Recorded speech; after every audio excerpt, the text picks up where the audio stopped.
This is the Military and Aerospace Electronics Report. I'm John Keller. Military persistent surveillance has been receiving a lot of attention lately, and I can see why. Persistent surveillance can distill actionable intelligence from a virtual ocean of data and rarely puts human lives at risk because, more often than not, persistent surveillance platforms are unmanned.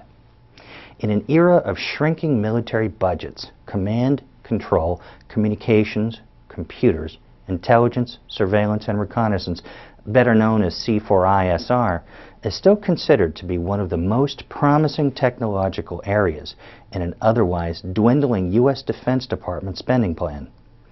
We hear a lot about persistent surveillance these days, but until recently, I never really pondered what this term means. At first glance, it sounds like a police stakeout. You know, guys with binoculars concealed in parked cars or in motel rooms, stifling yawns amid a clutter of empty paper coffee cups, crumb-filled donut boxes, and crumpled cheeseburger wrappers. We've all seen it in the movies. Police, after hours of boredom, finally see the drug deal go down. A quick radio call orders other police to move in, the bad guys get busted, and everybody goes home happy. But it turns out there's more to persistent surveillance than that, much more. It's really about extracting relevant data points from hours, sometimes even weeks worth of imaging data, and then connecting those dots to create a viable intelligence picture. Here, let me explain. Say intelligent analysts somewhere in Afghanistan are studying persistent surveillance imagery taken from multispectral sensors mounted to a tethered aerostat, an unmanned aerial vehicle, or even a manned aircraft. And first, they take note of motion, be it cars, groups, or even just a person walking alone. Motion, of course, is a tip-off that something of interest might be happening. Now, motion is just one data point, and a reason to focus in on portions of the imaging data containing motion.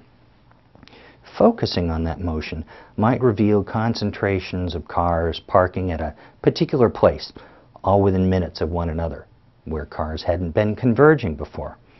Might it be a terrorist meeting or the planting of a roadside bomb? Maybe. But the wealth of persistent surveillance information can enable analysts to concentrate not just on what's happening at that moment in the video data stream, but also to rewind and see where the suspicious cars came from and move forward in the data stream to see where those cars went after leaving the area. That creates more data points and more dots to string together into what may become a coherent picture. Did the cars come from or go to a suspected terrorist hideout? If an IED subsequently explodes in the vicinity of that car, gathering this ability to rewind and fast-forward recorded events might help locate others involved in some nefarious plot. It's almost as if persistent surveillance technology is leading to the ability to compress time. Now, it's up to industry to come up with the right kinds of software tools to help intelligence analysts find those dots and connect them quickly. For the Military and Aerospace Electronics Report, I'm John Keller.